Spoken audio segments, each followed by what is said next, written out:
Welcome to episode 7 of the Who Is program, brought to you by the Information Systems Community of Practice of the Project Management Institute.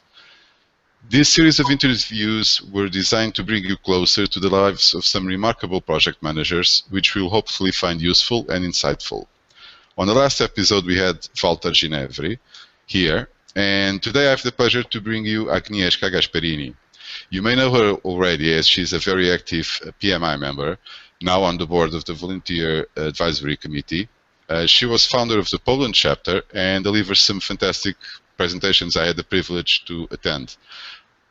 Maybe because she was awarded with the PMI Distinguished Contribution Award in 2012. What you might not know is how Agnieszka first got into project management, or what makes her one of the most active people I've ever met. I'm your host, Luis Chiabra, today with Angelo Lumel, and this is my guest today, Agnieszka Gasperini. Hi, Agnieszka. Hello, nice to meet you, Luis. Hello, Angela. Hello, Agnieszka. Well, I'd like to start exactly by focusing how you took your first steps into project management. You graduated from economics. How does one start on economics and end up doing project management, Agnieszka? Well, actually, I was studying economy at the Warsaw University, and I think it was my second or third year at the university when I started working for Siemens. And I started as a technical assistant in the department, technical department for telecommunication and IT in Siemens. So after 1 year, my boss asked me, would you like to have project management trainings that we are able to send you and pay for that? So I was really happy for that, and then I took the advantage and I finished all the academy and I passed my PMP in 2003. And it was also interesting because I was one of the first project managers in Siemens passing the exam, and we passed the exam. It was still paper version. So, you know, it's quite a university way of passing the exam, that they close you in their room with the papers and with people, you know, looking at you all the time. And we waited for the results 3 months. So now it's obviously easier. You just, you know, answer the question, make click, and you have your result. And and 10 years ago, it was still more difficult. So I was really waiting 3 months for the results. And then I got promoted in Siemens, and I worked as a project manager, and that's how it started. I had the idea that Siemens is a huge company with huge departments. Was that your case? Were you working with lots of people in Siemens? Yeah. Well, the Siemens in Poland that time was like 3,000 people. And I work in department, there was like 200 people in technical department, so we were responsible for the telecommunication, start working with the different telecommunication offices in Poland. So to be honest, when I started and they sent me for 3 months training to learn, you know, how to manage some equipment in the telecommunication offices, was quite boring for me, and I thought, oh my God, what am I going with these things? but then, you know, I did a lot of different things, so it gets more exciting. I also worked a lot with subsystem. So what I really appreciate that time in Siemens, that I really got very good education, except university, technical education also. And of course, project management certifications and Washington, George Washington University master also. So that was really fantastic, and I'm really grateful for that to my previous boss and to Siemens. What do you think it was?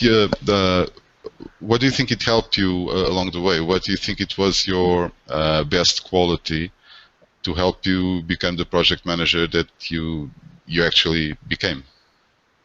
Well, I think that my general character I mean, I'm very passionate and I really like to study. So I was very young that time, still a student university. So I really wanted to study, and I really tried to implement that to my work. I wasn't scared. You know, sometimes you get the education and you go to the office and you never try what you learn. And I tried, and I was giving a lot of ideas to my department because I was one of the few people who took the exams and the certification training. So someone need to start that. So I was trying to find the way to implement what I've learned. So I was suggesting my boss, let's do this and that, let's choose this program, why not working with MS Project? You know, now you seems to be funny, but 10 years ago where we started wasn't funny at all, and working in German company, it's not very easy to implement new things if you are not a boss, you know. So that was really exciting that time and challenging. And at the beginning was also difficult because when I saw that we can really try to implement the things, after a few months I realized that I'm working without breaks and doing things instead of other people. Because I said, let's try to do this, and everybody, okay, do that, and then we will try to. So I was working, you know, a lot. I said, no, come on, it doesn't work at all. Let's change something. So yeah, but it was interesting. And what do you think it was the worst thing about you that didn't help you at all in project management? I mean, I asked you about your best quality. I'm asking you now about your worst quality. Okay, that time, 10 years ago, when I was starting, as I already mentioned, I took too much. I did too much work for other people. So I don't think it was good, because then when I started to try say no, you know, be more assertive, people say, wow, oh, you changed. You get, you know, more, I don't know how to say no, aggressive, but the meaning, you know, oh, you are saying no, and everybody were used to that I'm always say, okay, I will do that for you, don't worry, I will do this. So that time, this was very difficult, and after years, when I have my own business, the one thing I'm still fighting with is to delegate the task. You know, I really like to control the things and be sure that things are going well. So it's challenging for me really to delegate the task to other people. But I'm working on that. Good. Along that process and with all the experience you have, do you still find yourself learning about project management nowadays? What was the last thing that you learned about project management, if there was something? The right thing? Yes, I didn't hear well the second part. During all this time Yes. that you've been involved in project management, do you find yourself learning about it all the time, or do you find that what you learned 10 years ago was enough for the rest of your professional life? No, absolutely no. What I learned 10 years ago helped me to pass PMP, and everything what I learned later, and I'm still learning all the time. Okay. It helps to improve my business and my work. You know, I think that we never stop learning, and this is what I'm trying to do. So what was the last thing that you learned about project management? Well, I'm very much concentrate now on the soft part of projects, so about the people, and I'm taking a lot of different trainings and certification to improve, you know, the leadership skills. So what I'm still learning is how to use my coaching skills and knowledge and work with the people inside the project teams, and how to work with the conflict situations. So let's say I'm still in the process of studying that more than practical way than educational way, and it's excited. Yes, I know what you mean. What does it still drive you to do all the things that you do? I mean, you have an impressive resume, and you have been in the board of the Poland chapter. You were a founder of the Polish chapter, in fact, and you've been there since then. You have your own company. You are very active within the PMI, now with the volunteer board. Where do you find the energy to do all this? Well, I think that there is one word explaining that, which is called passion. I'm really passionate about what I'm doing now, and I'm very passionate working with PMI and working with the teams, and especially after years, what I found out about training people and be concentrating more on the communication inside the project teams. I found it more interesting for me, and to be honest, I'm not very fun anymore to be a regular project manager. You know what I mean, on the office basis, is working on the task and being concentrating on MS project and following the methodology. What I'm really concentrating for the last years is working with the people and train them, give them help and support by coaching sessions and doing leadership trainings too.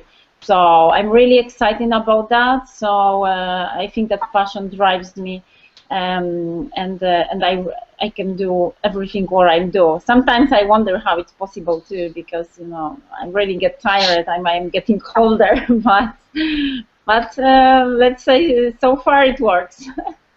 Okay, I bet that what helped you to get the award from PMI, the award for distinguished contribution. What exactly was behind that award? Want to tell us about it?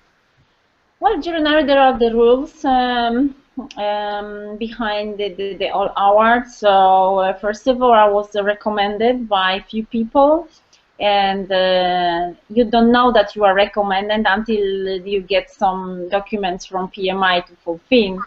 So generally that was exciting when I knew that, oh really, I will be recommended. So you need to share your experience, and as we talk now, you need to tell in the details what you did and all the history of PMI and project management, and then the person who recommend collect all the information from other people and also recommendation, and just apply. And then there is a committee in PMI which check all the application documents, and well, there were much more people recommended, so it's not obvious that if you are recommended you will win. So the most exciting moment was that you are on the stage and they call your name and say, you won, yes. So I'm really happy for that, because after 10 years when I got the award last year, I really got new energy and new power to continue what I'm doing, because it seems that people like it and appreciate that. So this is a big also driver. That's what happens when people give so much, like you've been giving to PMI all this time. Yeah. You risk all that. Yes. But what exactly was behind the award? Was it something that that you did in particular, or it was the long time contribution in the Polish chapter and stuff like that you did? I mean, what's behind this award? That's what I mean. Okay, so generally both. So the history, the time, the long, it's important, but of course there are people who are involved longer with PMI, and they didn't get the award. So I think it depends how active you are. So what was important in my career at PMI, for sure, that I was in a team, 15 people who started PMI Poland chapter. We started building our chapter in 2002, and the chapter was set up in 2003. So actually, last month we had a 10-year celebration, and we celebrated that also during the congress we were doing annually in Warsaw. So that was really good this year. And so that was a lot of work just to prepare all the documents and settle up the chapter. Then, of course, we started to open the branches, and I was part of the team who opened the first branch, Gdańsk branch, and in 2004, I think. And then, we started developing that. Then I was in the board also, like a vice president and president, and what was very important that time, that I prepared the project and applied for the European funds for our chapter, and we got over 200,000 euro to train the people for free about project management. So I think that was big challenge and a big thing I did for the chapter, and it was appreciated a lot. And I can say that was a lot of work for me, because not only I prepared the project and apply and did all the documentation, bureaucracy for that, but then I was leading this project, and then all the financial stuffs with European projects, which are very complicated. So a lot of work for 2 years. So I think that was important part to get the award. And I also prepared the program how to manage the volunteers, and we did that. We implemented that in 2011, where the FRMS system appeared in PMI. So we tried to do it compatible. So our volunteer management program is correspondence to the FRMS system that PMI is using for the volunteers, and it works a lot. And many other things. I started the first edition in our chapter for the Project of the Year, and then this year we celebrated the first award for Volunteer of the Year. So I really try to implement a lot of new ideas in our chapter, which comes directly from the PMI Global, of course. So that was important, and also collaboration with other chapters in our region. A lot of other small projects. So tell me something. You were still working at Siemens at the time. That this was all happening with the Polish chapter, right? Yes, when we built the chapter, yes, and yes, and when we opened our chapter in 2003, I also left Siemens. I felt inspired. So that was what I was going to ask you. What came over you to leave this Siemens with all that activity and set up your own company? Well, as I'm a risk taker, and I was very young at that time, so I said, okay, you need to risk it to try new things. And that time Siemens had a crisis in Europe generally. So let's say there was no more possibility to develop. There was no more trainings that time, and I was really I was really how to say, I really wanted to do something more to start new things inside the company, and we couldn't do anything. We were blocked because there was a lot of people leaving the company, firing and all the stuff. It comes from the Germany, so let's say that as the German company, also that touched Poland. So when I was sitting a few months in the company, without new new projects and anything, I thought maybe I should do something different. I already have my PMP, we have PMI. Let's do something different. And I started looking for other job. I really didn't think about opening my company. I was looking for other opportunities, and one of the company offered me a job. And I need to say that I really had fantastic boss in Siemens. So I asked my boss, what do you think if I change the company? And my boss said, you want to leave Siemens? I said, well, yes, nothing happened here. There are other options. Okay, so my boss said, okay, which company? Give me the name and I will check with my friends if it's a good option for you. And that was amazing because normally you don't speak with your boss, okay, I'm gonna leave the company for another one, no? So that was great. And after a few days, my boss said, okay, this is good company. You can do it, and we let you go. And I did some trainings for other project managers in my company at that time, and I left the company. And I started working for another IT company, and after 2 weeks, my boss came to me and he said, you need to open your own business because we need that for the project. And I was like, what? Are you crazy? And I thought, oh my God, this is very bad idea, no? You start wondering, oh, I left Siemens, and after 2 weeks they give me this task, and I said, are there any options? No, there is no other option. You need to open your own business. So they pushed me to do that, and at the end, I'm very happy, and I really like that idea. After 1 year working with that company, I wanted to change some my contract condition. I didn't want it to be anymore, involved so much in the office because I had new clients. So I said, okay, I can work 1 day, 2 days in the week for you, and then I want to work for other company. And my boss, that time lady, that was my second woman boss. And she said, no, I need you in the office. Now I put you in the strategic projects. I want you in the office. And I said, I don't want to be there. And I left. And then I really started doing my projects with my clients, which wasn't very easy. It was very difficult time at the beginning, because that was also summertime, so nothing happened during summertime. You don't have clients, but I had to take the decision, with that company.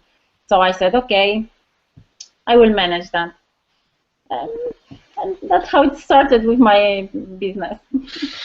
How did you go from there, starting your company, to lecturing, like I've seen you about basically soft skills, the grow model, about feedback, about the strength deployment inventory. What happened? What drove you to that path? That was later. That was a few years later. So as I was very much involved with PMI, and we were working a lot with students. So a few years ago, PMI involved with the project management days at the universities in Poland. So that's how we started doing the lectures for the students, presenting what is PMI about, what is project management about, doing some trainings for them. That's how I started to give lectures. But after finishing my my economy degree, then I did management degree, so I have 2 masters, and I did a lot of other post-graduation trainings and studies. I did 1 year program for the trainers, so that's why I also started training people, and then I did 1 year study about coaching. We certified by international certification ICF, which is, let's say, like we are working with PMI about project management, coaches work with ICF. So I try to put everything together. I already mentioned that I'm really fascinating working with people and taking care about the soft skills, not only hard skills about project management. So I try to use these skills and doing the trainings about project management and giving the lectures. And as you are involved with PMI, then you start to go for the leadership meeting in Europe and also in the global congresses. So I applied and I had my first presentation in 2009, and then you try first one, then you try second one, and it goes. I had the privilege to watch you on the Portugal Congress, where you presented about the strength deployment inventory, and I really found it useful what you had to say. Would you like to share some of it so people know what's this SDI is all about?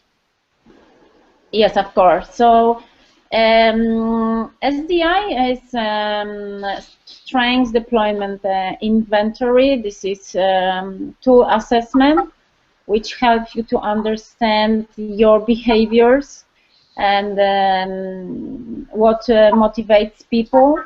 And the general idea is around the relationship theory, and Professor Porter was the founder of that. So what I was presenting in Lisbon in this July was the whole idea about this theory, and I tried to share with the audience how you can use the knowledge working with your teams. So if I know what motivates you, Luis, I can understand when you behave some way. And sometimes people behave differently in one situation, and it's not because someone is good, someone is bad, but it's because we all have our motivational value system, what drives you, you know what I mean. So the general message from that is that if we talk about the colors, and I talked about that in Lisbon, we have three colors: red, blue, and green. And just to quickly explain that, blue people are very concentrated on helping other people. So I'm much more concerned on you and be sure that you feel good in what you are doing instead of thinking about myself only. And red people are really goal-oriented, and they are driven by the action, by the goal. And green people are very, very analytical. So if three people with different colors are working in the same team, that can help explain you why they behave differently and why sometimes they are getting to the conflict because they fight for some things in the project. Do you find it in your daily work, Luis, for example, that sometimes it's very difficult to talk with other people in your projects, even if you talk about the same topic? Yeah, it's even difficult with the same people in different contexts. Okay. But if you have a very logical person with a very touchy person, if they're together trying to decide something, their value system is completely different, and they will have a hard time deciding on whatever it is they need. Exactly. Because they value different things. Exactly. So this is the general idea what SDI is talking about. Then if we go deeper, we are also looking at the strengths we have personally, and then also strengths of the team. And this is fantastic when I'm doing the trainings with the teams, and they found the strength of the team. So you can use this knowledge when you prepare, for example, for the negotiation on, for the selling meeting, and what are the strengths of your team, so you can use it properly talking with another party in front of you. So this is really fantastic, and there are much more behind that. We talk about feedback. We use also SD5 for coaching to develop your skills, and there is also and the SDI is also used for 360 assessment, that you can give the feedback from your boss, from your peers, find out more about that. And I need to mention that first time I saw SDI was also in the PMI event, and I was part of the Leadership Institute Masterclass, which is 1 year academy which PMI is doing for the leaders. And so again, you need to apply to be part of that, and then if you are chosen, you are taking part in 1 year program, which is generally free face-to-face meeting during all year, and in the meantime you work online with small teams. And we started this academy with doing SDI assessment. So that was very good beginning to meet all the people on the team, and that helped us, to develop this knowledge. And I really recommend teams SDI when they start working together on the projects, because that really helps a lot. And what we also do, we use that for the chapters. And for example, when there is a new board elected, that's fantastic tool, to help the board meet each other, and then understand also where are the problems, what are the motivations, strengths, and expectation, and so on and so on. So I'm really passionate about SDI, I need to say that. So that's why I also try to present that more, and I'm certified with SDI, so I'm delivering training and also doing coaching using that knowledge, and I really recommend that. That also helps with your personal and private relationships. I can imagine that. You presented that in Portugal in July, and now in October you were at North American Congress, and you presented there too. But you didn't go for the SDI again. No, in New Orleans Congress, I was talking more about coaching, and I was explaining the basic idea about using role model to lead the coaching session. And also we were trying to find out how you can use your coaching skills to give feedback to the people, instead of telling the other person, well, you are doing something wrong, because normally people think that if you talk about feedback, you expect something wrong. But that was also interesting to the Congress, that in America people say, no, feedback is positive. But this is another story I found about the culture during this presentation, that we think differently. In Europe, if you talk about feedback, the first expression is, oh my God, my boss is gonna tell me something bad, no? What did I do? Yes, what did I do wrong? And it was funny, because I asked the question during my presentation, and American people are, well, it's always positive. And there was only a few people from Europe in the room, and everybody were really surprised, So we generally discussed how we can use coaching skills to give the feedback, positive and also negative, So yes, so my presentation was about that. Good. You talked about the GROW model you just mentioned. Would you like just to give a few topics about it, so people can follow up the GROW model if they wish to?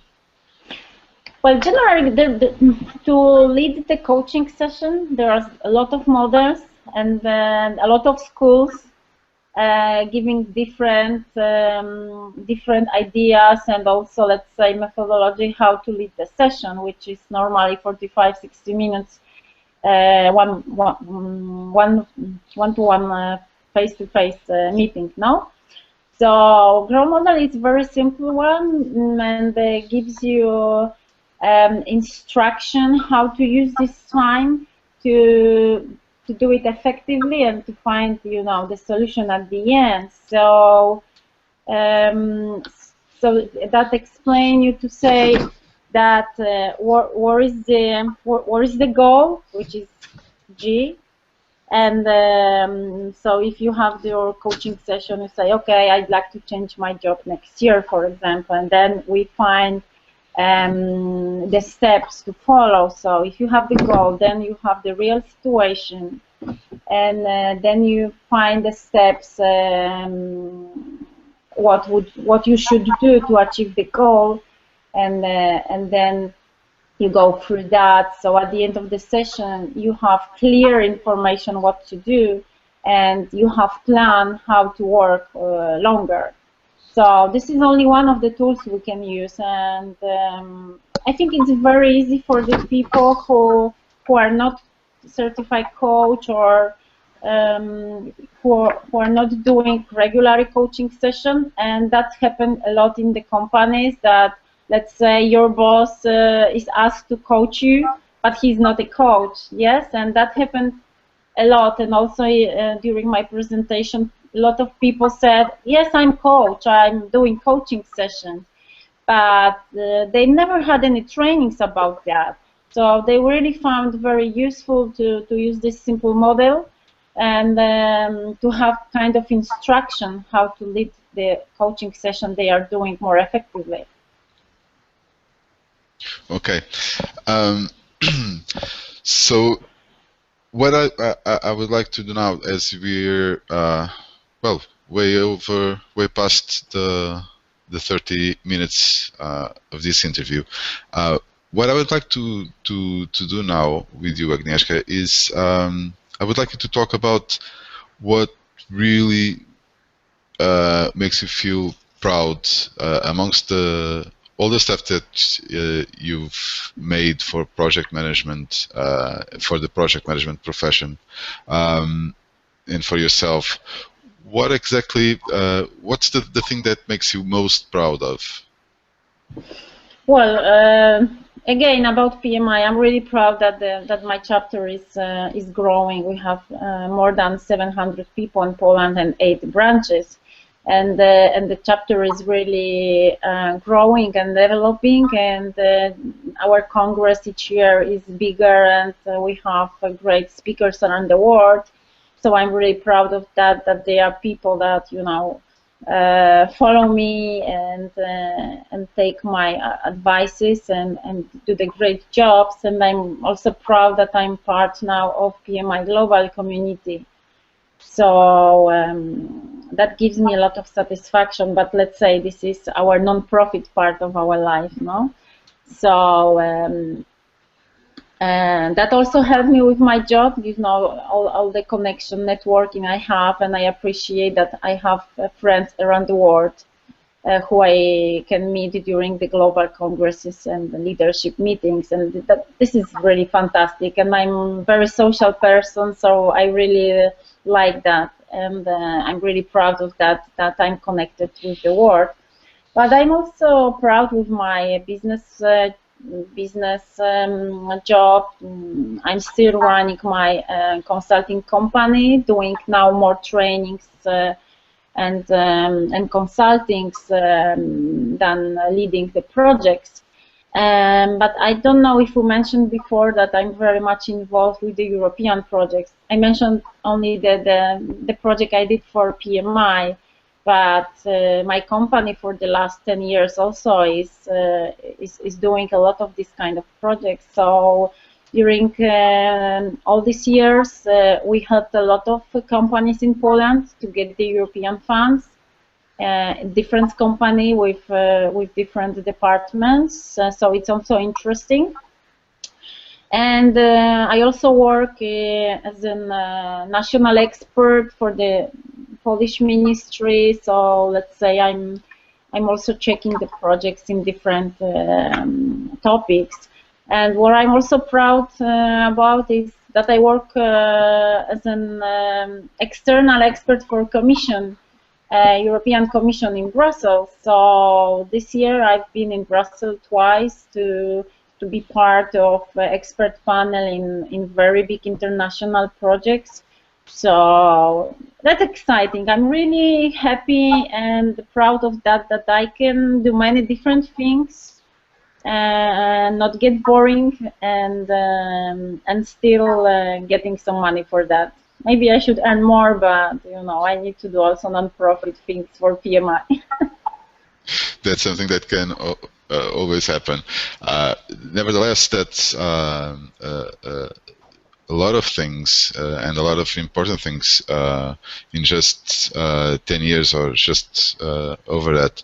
I bet that really makes you proud. Besides, I didn't mention, but you were the first woman project manager in this program. How does it feel? I mean, does it feel any different? Do you feel that being a woman in project management, does it work against you or does it favor you somehow? I need to be honest with you. I really don't like this kind of question. As a European Union expert, I need to support gender index and explain this difference. So I don't find big difference, to be woman and man.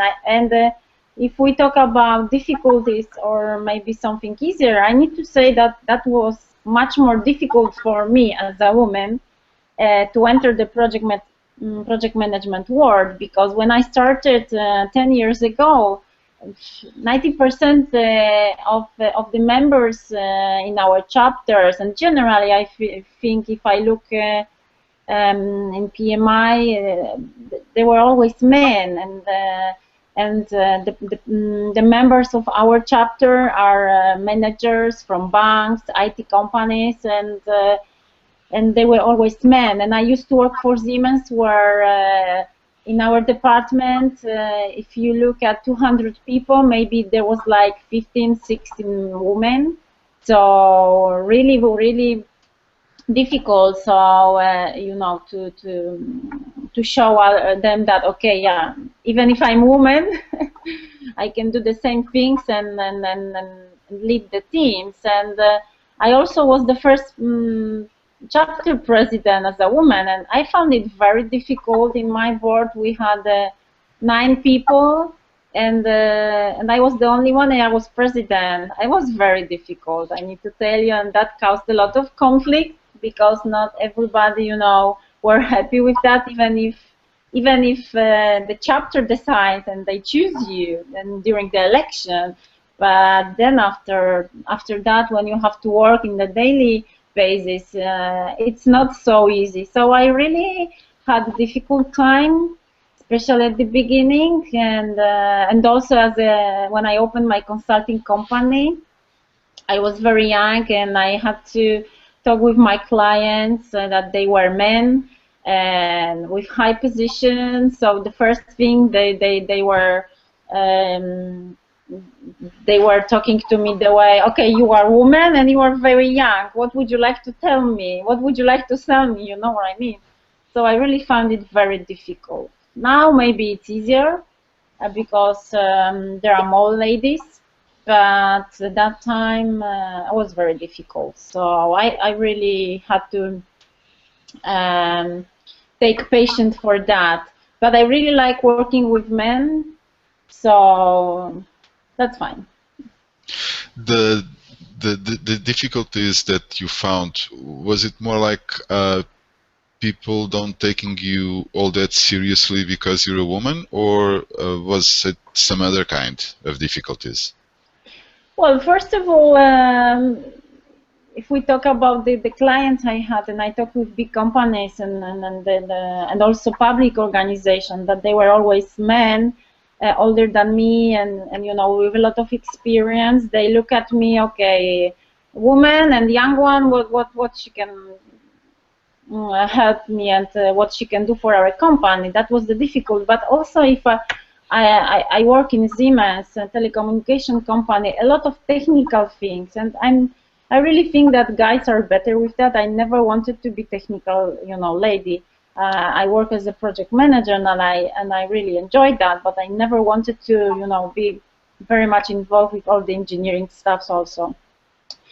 So the thing is that I didn't have this experience. Sometimes men were like, okay, okay, don't worry, just do what we tell you, and you don't have to know the details, technical details. But I found it very interesting experience also, because they also challenged me to learn more things that I will never like to learn. As I mentioned, the 3 months training that I had to have about all the technical equipment we had in the telecommunication. I didn't like that at all, but I felt that I need to know more about that.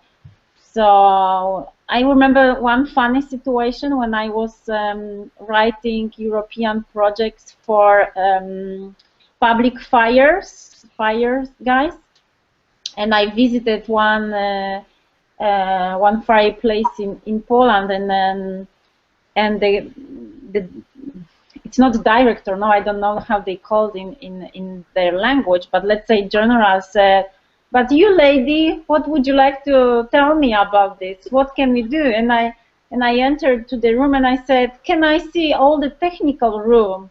And he was, what? What would you like to see? And I said, I want to see all the technical equipment, telecommunication, modules, blah, blah, blah. So they let me enter, and I really asked the question, you know, about the technical things, and I knew what I'm asking about, and he was like, wow, and how do you know that? So I felt very proud that moment. I said, yes, that the training in Siemens was useful. I thought that was funny. I'm sorry, but I have to keep on going on this subject, and I want to bring Angela to the conversation. Do you feel the same about this, Angela? I'm sorry to bring up the topic like this, but I'm really curious about it. Yeah, well, yeah, it sounds truly like a pioneering experience, Agnieszka, that you had, and I admire you for that. It seemed you'll be standing your woman, or you stood your you stood your man, as there's an expression in German. I've started my PM experience professional career in the US, and like in the pharmaceutical industry, and there were more men than women, I have to say.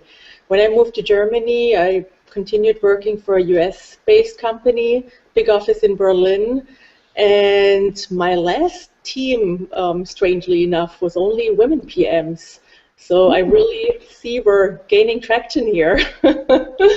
I think, but honestly, I don't think it makes that big of a difference. The big thing is you have to be a good communicator, so be it man or a woman. So that's, I think, the big secret. And I've known great men as communicators. I've known great women as communicators. So it's a good thing.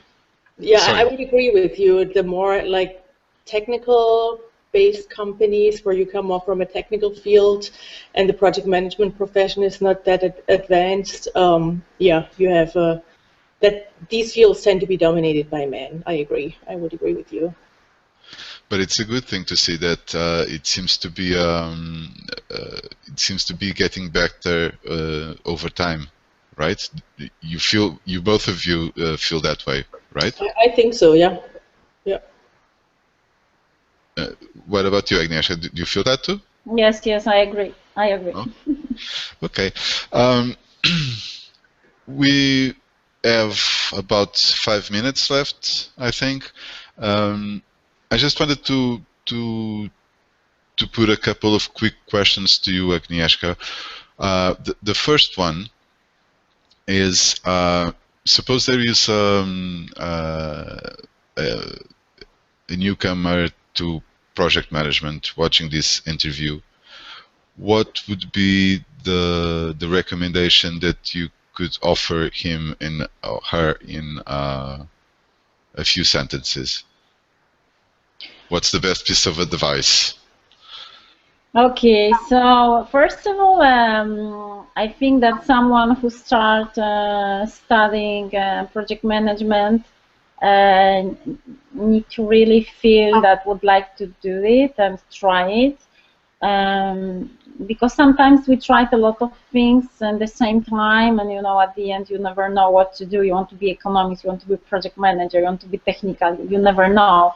So you need to really want to do that, be passionate about, and try to be connected with the people who are doing that. And I think again that PMI gives that opportunity to connect with the people who have a lot of experience and who can be also good friends, because what is powerful with PMI, that we are like a family, and doesn't matter how old we are, how many experience do we have, or where we live in the world, but the PMI is the magic organization that connect us and really give the opportunity for networking and knowledge sharing and experience. So the one thing is we really need to study at the beginning. There is no magic about that you just wake up in the morning and you are project manager with PMP and you know everything. You need to study, but you also should try to connect with the people to also get inspiration, because the networking is a big inspiration also for all the people, and all the time still for me too, even if I'm involved with PMI 10 years, it's any meeting, all the meetings are different and very inspiring. So I can imagine that for new project managers should be also inspiring. Okay, thank you for that. That's a nice piece of advice. Thank you. Who would you like to see next on this series of interviews for the Project Management Institute? Is there someone in particular? I think that would be interesting if you interview someone from the board of directors from the PMI Global, that let's say they take you to another level of the global organization. And we have now in the board few people from Europe. So for example, if you would like to have someone from Poland, Zbigniew Traczek is in the board of directors, but there is also Antonio Nieto from Brussels, and he was presenting 2 weeks ago in Warsaw for the Congress, and they are very experienced project managers with many years in big companies, and they are in the boards of directors in PMI. So I think that would be interesting to invite one of them for the interview. Okay, great. We'll have to consider that. I bet people from boards would offer another perspective on the project management professional. Yes. Well, it's time to wrap up this interview, Agnieszka. I would like to thank you for your time and the things that you had to give up to do in order to be interviewed for the Project Management Institute. And we'd like to thank you for that and to offer these insights to other project managers. Thank you. Thank you very much for invitation and for the interview, and thank you also, Angela. Yes, thank you also from my end, Agnieszka. Thank you. Well, I hope you have enjoyed this interview with Agnieszka Gasperini, brought to you by the Information Systems Community of Practice of the Project Management Institute. This is your host, Luís Seabra, today with Angela Blumel, and I'll be back next month to introduce you to another remarkable project manager. Thank you.